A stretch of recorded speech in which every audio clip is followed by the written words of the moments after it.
ओम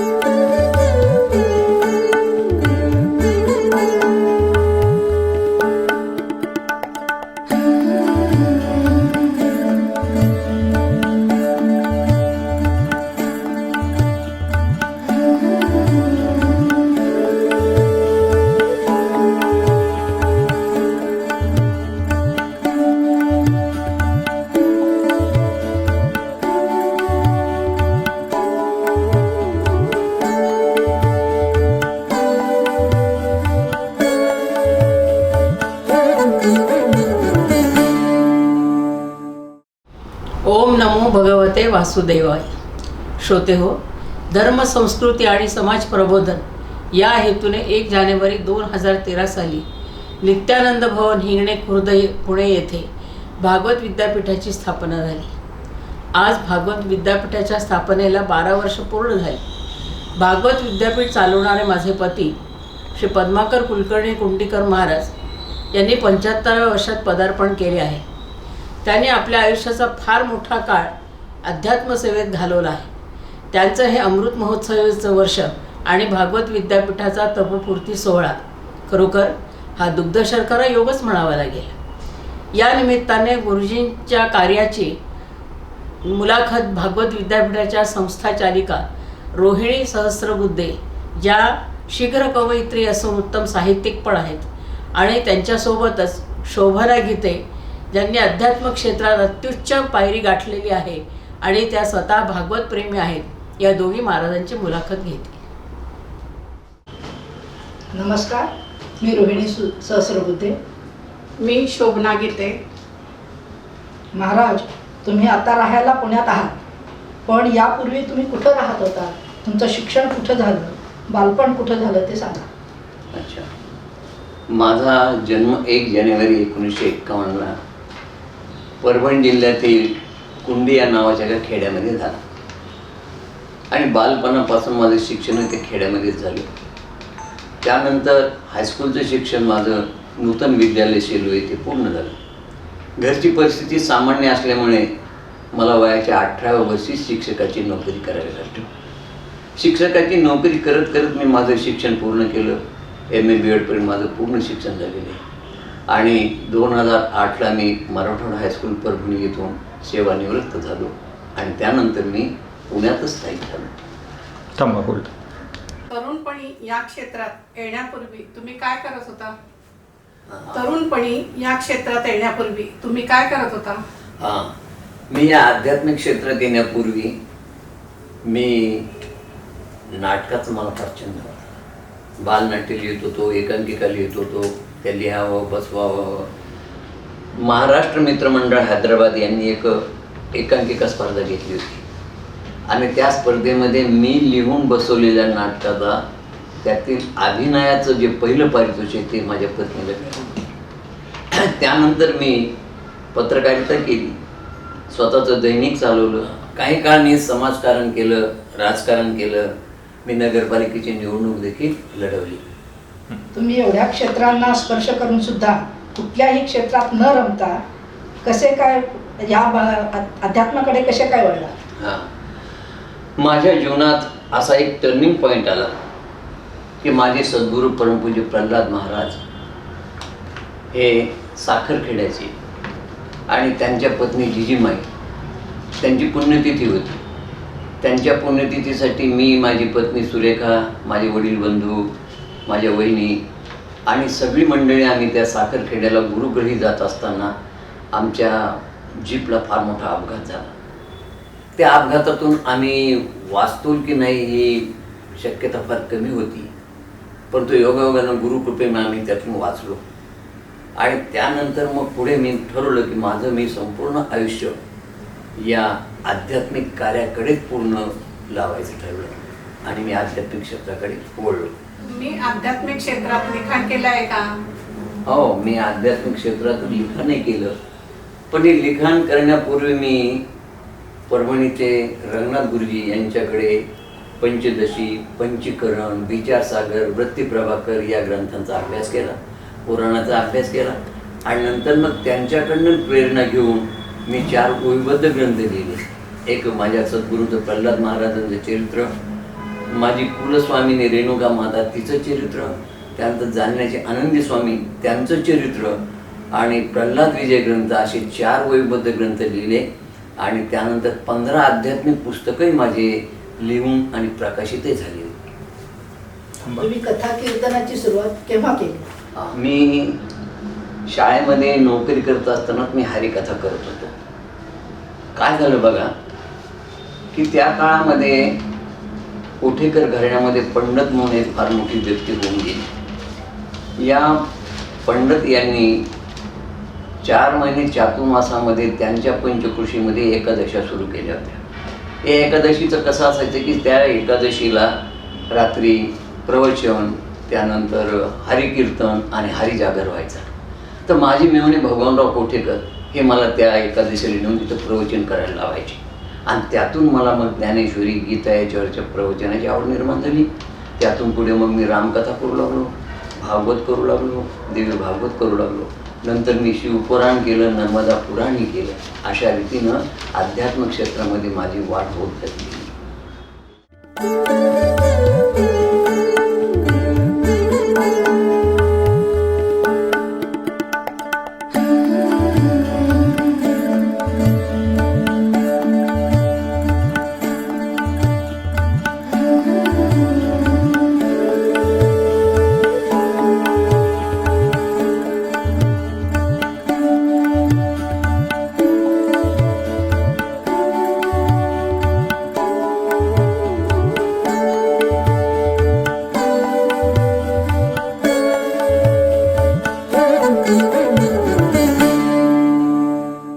भारतातील विविध पवित्र क्षेत्रावर 15 कथा केल्या.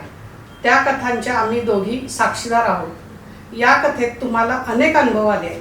त्यापैकी एखादा अनुभव श्रोत्यांना सांगाल का? हो, नित्यानंद भवन भक्ती मंडळानं माझ्या विविध क्षेत्रावरती 15 कथा केल्या. श्री क्षेत्र शुक्ताल इथं जानेवारी 2013ला कथा केली. त्या कथेचा अनुभव माझ्या दृष्टीने फार अविस्मरणीय आहे. ही कथा आमची चालू असताना त्याच ठिकाणी चित्रकूट निवासी रामभद्राचार्य यांचंही भागवत चालू होतं. आमच्या ग्रुपनं ठरवलं की आपण आपली कथा थोडी लवकर संपून आपण रामभद्राचार्य यांची कथा श्रवण करू, तिथला काल्याचा प्रसाद घेऊ आणि उपासनेला 7 वाजेपर्यंत येऊ. त्याप्रमाणे आम्ही त्या कथेला गेलो.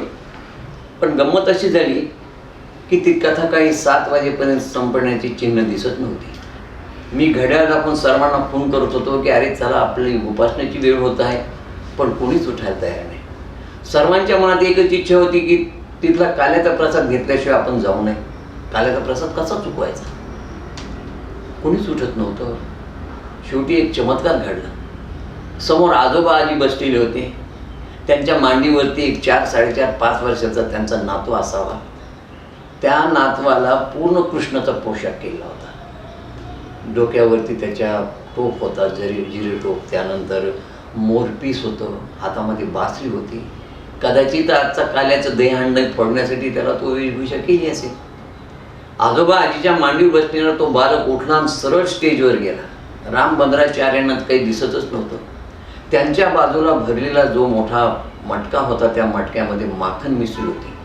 त्या बालकानं जाऊन त्या मटक्यामध्ये हात घातला. एवढा मोठा लोण्याचा गोळा घेऊन तो आला आणि येऊन त्याने तो सरळ माझ्या जवळ आला, माझ्या हातात दिला. माझ्या हातात दिलेला तो लोण्याचा गोळा पाहून या सगळ्यांना आश्चर्य वाटलं. सगळ्यांना खूप आनंद झाला आणि सगळ्यांनी तो लोण्याचा प्रसाद प्राशन केला. आता त्या लोण्याची जी गोडी होती ती अविस्मरणीयच होती, मला अवीट गोडी होती. आणि तो प्रसाद घेऊन आम्ही आमच्या उपासनेला आलो. आमच्या सगळ्यांच्या मनात ही इच्छा होती की काल्याचा प्रसाद घेतल्याशिवाय आपण इथून जायचं नाही. आणि ती पूर्ण इच्छा कृष्ण भगवंतांना त्या बालकाच्या रूपात येऊन पूर्ण केली. हा शुक्तालचा प्रसंग माझ्या जीवनात अविस्मरणीय आहे. वा वा, खरंच खूपच सुंदर हा अनुभव आहे. खूप छान वाटतंय ऐकून. आता हे सगळं ऐकल्यावर मला असं वाटतंय की भागवत विद्यापीठाच्या स्थापनेचा विचार तुमच्या मनात कसा आला किंवा ही कल्पना तुम्हाला कशी काय सुचली? मी मंडळामध्ये कथा केल्या, घरगुती केल्या, समाजामध्ये कथा भरपूर केल्या. त्या कथेत असे अनेक अनुभव आले. आता पुण्यातील बिबेवाडी इथे कथा केली मी. त्या कथेमध्ये बांबूचे 7 पेर होते.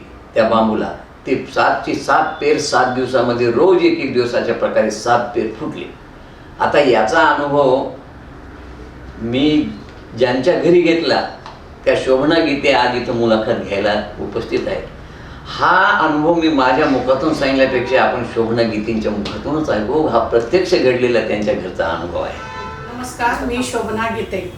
मी महेश सोसायटी बेबेवाडी पुणे येथे राहत असताना माझ्या घरी महाराजांची कथा झाली. मी गोकर्णाची कथा ऐकताना भागवतकारांच्या मुखातून ऐकले होते. धुंदुकारी हा भागवत कथेने मुक्त झाला. तो ज्या बांबूमध्ये बसला त्या बांबूचे 7 कांडे फुटले. पुढे काही दिवसांनी मी गोरखपूर या मासिक पत्रिकेत वाचलं की एका साधकाच्या घरीही 7 दिवसात 7 बांबूंचे पेर फुटले. माझ्या मनात ही इच्छा निर्माण झाली, आपण ही कथा केली तर बांबूचे 7 दिवसात 7 पेर फुटतील का? मी अनेक ठिकाणी चौकशी केली, तेव्हा कळले ते शक्य आहे. पण कथाकाराचं आचरण चांगले हवे, त्याची कृष्णावर श्रद्धा हवी आणि तो निष्काम कथा करणारा असावा. मला कुंडीकर महाराज कथाकार म्हणून लाभले. मी रोपवाटिका वन अधिकारी यांच्याशी संपर्क केला. मला 6 महिन्यात हवं असं 7 बेरांचं बांबूचं झाड मिळाले. कथा छान झाली. कथेत रोज एक याप्रमाणे 7 दिवसात 7 पेर फुटली. त्यानंतर काही दिवसांनी त्या बांबूच्या जागी नवीन अंकुर फुटून तो फुलला. तो बांबू जसजसा फुलत होता तसतशी आमची भरभराट होत गेली आणि माझी आध्यात्मिक प्रगतीही उत्तम झाली. ते झाड आजही आमच्याकडे आहे. असे निस्पृह कर्मयोगी महाराज आम्हाला कथाकार म्हणून लाभले, हे आम्ही आमचे भाग्य समजतो. वा वा, खरंच खूपच सुंदर हा अनुभव आहे. खूप छान वाटतंय ऐकून. आता हे सगळं ऐकल्यावर मला असं वाटतंय की भागवत विद्यापीठाच्या स्थापनेचा विचार तुमच्या मनात कसा आला किंवा ही कल्पना तुम्हाला कशी काय सुचली? मी 2008ला सेवानिवृत्तीनंतर पुण्यामध्ये स्थायिक झालो आणि माझ्या आध्यात्मिक जीवनाचा नित्यानंद भवन हिंगणे खुर्द पुणे हा माइलस्टोन ठरला, ज्याला आपण मैलाचा दगड म्हणू. काय झालं की या मी पुण्यात आल्यानंतर मला कथा नाही, प्रवचन नाही, कोणाचा परिचय नाही. माझे मेव्हणे सतीश कांडलीकर यांनी मला नित्यानंद भवनमध्ये नेऊन नित्यानंद भवनचे मालक दिगंबर शूळ यांच्याशी परिचय करून दिला. मी त्यांना सांगितले की मी प्रवचन करतो, मला कथा करतो, मला अध्यात्माची खूप आवड आहे. त्यांनी सांगितलं आमची ते कीर्तन असतात, येत जा, कधी जर आपण वेळ मिळाला तर तुम्हालाही संधी देऊ. त्याप्रमाणे दररोज मी 5 ते 7 कीर्तनाला जात होतो. योगायोगानं असा योग आला की रोज कीर्तन तिथं असायची, परंतु त्या कीर्तनाला साथ देणारे तबलजी त्यांचा अपघात झाल्यामुळे, त्यांच्या पायाला प्लास्टर असल्यामुळे 2 महिने त्या ठिकाणी कीर्तन होणार नव्हती. आणि ही मी संधी पाहून त्या नित्यानंद मगच्या मालकांना, शोळांना बोललो आणि शोळांनी माझे तिथं भागवत ठेवलं. मी श्रीमद भागवत कथा 57 दिवस सांगितली, रोज 2 तास बोलत होतो. यातून काय झालं, या 57 दिवसाच्या भागवतामुळं 2 गोष्टी घडल्या. पहिले एक अशी गोष्ट घडली की तिथं कथा श्रवण करणाऱ्या सगळ्या ज्येष्ठांनी एक ग्रुप तयार केला आणि तो ग्रुप तयार करून त्यांनी ठरवलं की आपण भारतातल्या विविध क्षेत्रांवर महाराजांच्या 15 कथा करू. कारण मी आधीच जाहीर केलं होतं की मी काही घेत नाही, मी निष्काम कथा करतो. त्याप्रमाणे 50 जणांचा एक गट तयार झाला. आम्ही त्या 15 ठिकाणी भागवत क्षेत्रावर कथा केल्या, ज्याच्या साक्षीदार या 2 जणी आहेत, रोहिणी आणि आपल्या शोभना गीते. या 2 त्याच्या कथेमध्ये होत्या. अशा 15 कथा केल्या. हा एक पहिला. आणि दुसरा माइलस्टोन मधला दुसरा पॉईंट असा की आता ह्या कथा झाल्यानंतर पुढे काय, हा प्रश्न माझ्या पुढे निर्माण झाला. बरं, प्रत्येक ठिकाणी जाऊन घरोघरी, मंदिरामध्ये, खेड्यामध्ये जाऊन कथा करणं आता मला शक्य होत नव्हतं. मग मी माझा विचार नित्यानंद भवनचे मालक शूळ यांना बोललो की मला असं वाटतं की आपण आता कथा करण्यापेक्षा भागवतकार तयार करावे, भागवत कसं करतात ते लोकांना शिकवावं. और नित्यानंदचे मालक त्यांनी ताबडतोब माझ्या या विचाराला मान्यता देऊन त्यांनी 1 जानेवारी 2013ला भागवत विद्यापीठाची स्थापना केली. आणि भागवत विद्यापीठाची स्थापना झाल्यानंतर आमचे नित्यानंद भवनला भागवताचे वर्ग सुरू झाले. पुढे भागवताबरोबर आम्ही रामकथा, देवी भागवती याचे वर्ग सुरू केले आणि आज हजारो विद्यार्थी आमचे या भारतामध्ये भागवत कथा करत आहेत. हा अशा प्रकारे हा नित्यानंद भवन माझ्या आध्यात्मिक जीवनामधला एक टर्निंग पॉईंट ठरला, मैलाचा दगड ठरला.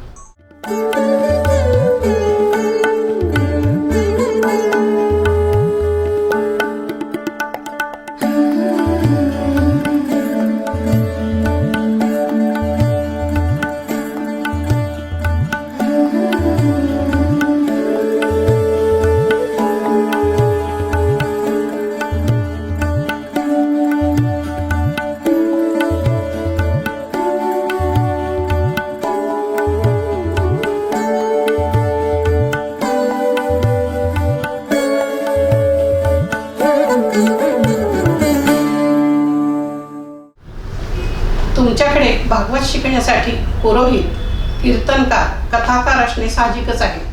पण डॉक्टर किंवा IT क्षेत्रातले लोक इकडे कसे वळले, म्हणजे कसे आकर्षित झाले? पूर्वी पारंपरिक पद्धतीनं हे पुराण सांगितले जात होते. आपल्याला आठवत असेल की आपल्या लहानपणी श्रावण महिन्यामध्ये मंदिरामध्ये कथा व्हायची. आता त्यावेळेसचे जे गुरुजी होते ते पंतोजी रामविजय, हरिविजय लोकांना वाचून दाखवायचे. परंतु नवीन पिढीला त्या पद्धतीनं वाचून दाखवलेले ग्रंथ आवडत नाहीत. त्याकरता आम्ही एक नवीन टेक्निक याच्यामागं वापरलं, शैली वापरली की ह्या कथा ज्या आहेत, भागवत असो, देव भागवत असो, रामकथा असो, यातलं तत्वज्ञान अत्यंत साध्या सोप्या शब्दात समजावून सांगून त्याच्यासाठी समर्पक दृष्टांत देणं, संतांच्या चरित्रातले काही उत्तम उदाहरणं देणं आणि उदाहरण देऊन संतांच्या रचनेमधील अभंगातील प्रमाण देऊन श्लोक आणि त्या ओव्या यांच्या माध्यमातून हे सगळं तत्वज्ञान सोप्या शब्दामध्ये समोरच्यांना पटवून देणं. यामुळं काय झालं की आजकालची जी नवीन पिढी आहे, मग ते डॉक्टर असो, इंजिनियर असो, त्यांना देखील या पुराणात त्यामुळे गोडी वाटायला लागली. पुराणातलं तत्वज्ञान त्याला आपण व्यावहारिक दृष्टिकोनातून सांगून ते तत्वज्ञान तुम्ही अगदी वैज्ञानिक दृष्टिकोनातून लोकांपुढे मांडलं तर लोकांना ते आवडतं. आणि यात सगळ्यात महत्त्वाचा मुद्दा जो आहे तो म्हणजे आपली शैली. कथाकाराची किंवा कीर्तनकाराची शिकविण्याची पद्धत, त्याची जी शैली आहे त्या शैलीकडे लोक आकर्षित होतात. आम्ही तर कधी जास्त प्रसार किंवा प्रचार केला नाही, पण आमची माउथ पब्लिसिटीच होती. आमचे विद्यार्थी इतर विद्यार्थ्यांना सांगतात की बाबा गुरुजी उत्तम रीतीने शिकवतात. म्हणून या ठिकाणी मला वाटतं माझी शिकवण्याची शैली आणि त्या शैलीमुळं IT क्षेत्रातले विद्यार्थी देखील भागवत कथेकडे येतात आणि त्यांना ही कथा उत्तम रीतीने समजते आणि ते आमच्याकडे जॉईन होतात. अशा हजारो विद्यार्थी आमच्याकडे जॉईन झालेले आहेत. महाराज, तुम्ही भागवताची संथा कुणाकडे घेतली? आणि दुसरा माझा प्रश्न असा आहे, भागवताबरोबर इतर ग्रंथांचा पण अभ्यास झाला आहे का? मी भागवताची संथा सुधाकरराव साळापूर गुरुजी यांच्याकडे घेतली. सुधाकरराव साळापूर गुरुजी हे संस्कृत पाठशाळा चालवत होते. त्यांचा संस्कृतचा चांगला अभ्यास होता. त्यानंतर ते भागवतकार होते, कीर्तनकार होते. त्यांनी मला 1 वर्षभर भागवतांची संथा दिली आणि संथा दिल्यानंतर त्यांनी एकच मला गोष्ट सांगितली की म्हणजे पद्माकर, उत्तम भागवतकार जर व्हायचा असेल तर सगळ्या धर्मग्रंथाचा अभ्यास आवश्यक व्हावा. ते ऐकल्यानंतर मी सगळ्या प्रकारचे पुराणं ज्यांचा अभ्यास केला आणि त्या पुराणाचा अभ्यास करूनच मग मी पुढे माझ्या भागवत कथा, रामकथा, देवी भागवत कथा सुरू केल्या. माझ्याकडे पुणे सोडताना जवळपास माझी एक संपूर्ण रूम या ग्रंथाने भरलेली होती. या 75 वर्षाच्या कालखंडानंतर मागे वळून पाहताना तुम्हाला काय वाटते? आज 75च्या उंबरठ्यावर मागे वळून पाहताना मला खूप समाधान वाटतं. कारण समाज प्रबोधन करणारे कथाकार घडविणं हे माझं स्वप्न होतं आणि भागवत विद्यापीठाने ते पूर्ण केलं. भागवत विद्यापीठाचे आज अनेक विद्यार्थी उत्तम कथा करत आहेत. मला असं वाटतं की आपण स्वतः किती उंचीवर पोहोचलो यात खरं यश नाही, तर आपण किती लोकांना या उंचीवर नेलं यात खरं यश आहे. स्वतःची उंची गाठल्यानंतर आपण आपल्यासाठी काही करू नये आपण थांबावं आणि नवीन कथाकारांना मार्गदर्शन करून त्यांना आपल्या उंचीवर आणण्याचा प्रयत्न करावा. गेली अनेक वर्षे मी हेच कार्य करतो, त्यामुळे मी आज पूर्ण समाधानी आहे. या अमृत महोत्सवाच्या निमित्ताने मी एकच सांगेन की आज विद्यापीठाला पूर्ण 12 वर्षे झालेली आहेत. एक तप पूर्ण झालं आणि विद्यापीठाच्या विद्यार्थ्यांनी धर्मग्रंथ घरोघरी ही चळवळ अत्यंत उत्तम रीतीनं राबविली आहे. आज समाजाच्या तळागाळापर्यंत त्यांनी जाऊन हरिकथा केल्या. ही हरिकथा घरोघरी जाऊन पोहोचलेली आहे. या प्रसंगी मी एवढंच सांगेन की येवलेशे रोप लाविले द्वारे त्याचा वेलू गेला गगनावर, मोगरा फुलला मोगरा फुलला. आज भागवत विद्यापीठ रूपी लावलेलं रोपटं त्याला बहर आलाय. ही मोठमोठी फुले देशभर हरिकथेचा जयघोष करू लागलेले आहेत. आज विद्यापीठाचा हेतू सफल झाला, त्यामुळे मी पूर्ण समाधानी आहे. महाराज, हे आपण लावलेलं एवढंसं रोप त्याचा वृक्ष तर होणारच आहे आणि हा वेलू गगनापर्यंत नक्कीच पोचेल. पण आपण असं ऐकलेलं आहे किंवा ऐकतो पण की प्रत्येक यशस्वी पुरुषाच्या मागं एक स्त्री उभी असते. तर वहिनींच्या बद्दल काय सांगाल? बरोबर आहे. प्रत्येक यशस्वी पुरुषाच्या मागे एक स्त्री असते, मान्य आहे. मग ती बहीण असेल, आई असेल, वहिनी असेल, कुणी प्रेरणास्थान असू शकतं. पण मी म्हणेल की माझ्या मागे माझी पत्नी भक्कमपणे उभी आहे. माझ्या पाठीशी ती खंबीरपणे उभी राहणारी, प्रत्येक सुखदुःखात माझी साथ देणारी अशी ती माझी सहधर्मचारिणी आहे. ती आहे म्हणून मी माझ्या या अध्यात्मात आणि भागवत विद्यापीठाचं कार्य मी उत्तम रीतीने करू शकलो. माझ्या पाठीशी खंबीरपणे उभं राहून तिनं स्वतःची एक वेगळी ओळख निर्माण केली आहे. आज विद्यार्थी माझ्यापेक्षा तिच्याशी जास्त मनमोकळेपणाने बोलतात, माझ्याशी थोडे अंतर ठेवूनच बोलतात, कारण विद्यार्थी तिला आईच मानतात. खरं तर तीच भागवत विद्यापीठाची प्रेरणा आहे. माझ्या जीवनाच्या सगळ्या प्रवासात तिनं मला भक्कम साथ दिली. माझा प्रपंच, माझा परमार्थ, माझं भागवत विद्यापीठ सगळं तिच्यामुळं आहे आणि विद्यापीठाच्या यशामध्ये तिचा सिंहाचा वाटा आहे. व शिकणाऱ्या विद्यार्थ्यांना काय सांगाल? मी माझ्या भागवत शिकणाऱ्या सगळ्या साधक विद्यार्थ्यांना एवढंच सांगेन की गरुडाला उंच भरारी मारता येते म्हणजे फक्त गरुड पक्ष्यांनीच आकाशात उडावं असं नाही आहे. प्रत्येक पक्षाला आकाशात उडण्याचा अधिकार आहे आणि प्रत्येकानं आपला प्रयत्न करून आकाशात भरारी घ्यावी. हे पहा, जन्मताच कोणीही पूर्ण ज्ञानी नसतो. प्रयत्नाद्वारे त्याला पूर्णत्व प्राप्त करून घ्यावं लागतं. माणसानं वेळेचा सदुपयोग करून यशाचं शिखर गाठण्याचा प्रयत्न करावा. तसेच सद्गुणाची वाढ करून दुर्गुणांचं निर्मूलन करावं. जीवन म्हणजे सुखदुःख, यश अपयश याचं मिश्रण आहे. संकटानं खचून न जाता धैर्यानं त्यावर मात करावी आणि सगळ्यात महत्त्वाचं तुमच्या जीवनात आत्मविश्वास हवा. आत्मविश्वास असेल तर जीवनात तुम्ही सर्व काही करू शकता. मला अजून एक माझ्या विद्यार्थ्यांना सांगायचं की आपल्या पूर्वजांनी वर्षानुवर्ष तपस्या करून जोपासलेली जी ग्रंथसंपदा आहे, ज्याचे आपण वारसदार आहोत, आणि हे जर ग्रंथ कालबाह्य झाले तर भारताचंच नाही तर सगळ्या जगाचं आध्यात्मिक नुकसान होईल. आणि म्हणून धर्मग्रंथाचं रक्षण करा, त्याचं जतन करा, त्याचा प्रचार आणि प्रसार करा आणि हे धर्मग्रंथ पुढच्या आपल्या पिढीपर्यंत पोहोचण्याचा प्रयत्न करा. आणि भागवत विद्यापीठानं हे कार्य फार मोठ्या उत्तम रीतीनं केले आणि धर्मग्रंथ घरोघरी चळवळ त्यांनी चांगल्या रीतीने राबवलेली आहे. आज आपल्याला अशा कथा करायची गरज आहे की जो केवळ स्वतः पुरताच विचार न करता संपूर्ण विश्वालाच आपलं कुटुंब मानून त्याच्या कल्याणासाठी तो तत्पर असेल असा विद्यार्थी आज आपल्याला पाहिजे. शेवटी जाता जाता मी एकच महत्त्वाची गोष्ट सांगेन की असाध्य ते साध्य करण्यासाठी तुम्हाला 2 गोष्टी आवश्यकता आहे. एक प्रयत्न आणि श्रद्धा. प्रयत्नाची पराकाष्ठा गुरुवर आणि ग्रंथावर श्रद्धा असेल ना तर मनुष्य निश्चित यशस्वी होतो आणि अशक्य ती गोष्ट शक्य होऊ शकते. मला याबद्दल महाभारतातलं एक उदाहरण आठवतं बघा. महाभारतामध्ये द्रोणाचार्यांनी कौरव पांडवाची परीक्षा घ्यायचं ठरवलं. परीक्षा कशाची होती? परीक्षा फक्त द्रोणाचार्य म्हणजे गुरुवरची श्रद्धा आणि प्रयत्न या 2 गोष्टी महत्त्वाच्या होत्या. गुरु द्रोणाचार्यांनी या कौरव पांडवांना या 105 विद्यार्थ्यांना जंगलामध्ये नेलं आणि जंगलात गेल्यानंतर ते एका झाडाखाली बसले, ज्या ठिकाणी सरोवर होतं त्या सरोवरासमोर ते झाडाखाली बसले आणि या सर्व विद्यार्थ्यांना त्यांनी एक वेताच्या दुरड्या दिल्या, ज्या बांबूच्या काड्यापासून बनवलेल्या असतात, अशी टोपली दिली आणि सांगितलं की समोरच्या सरोवरातून ही टोपली भरून माझ्यापर्यंत जो कोणी आणेल तो यात उत्तीर्ण झाला या परीक्षेत.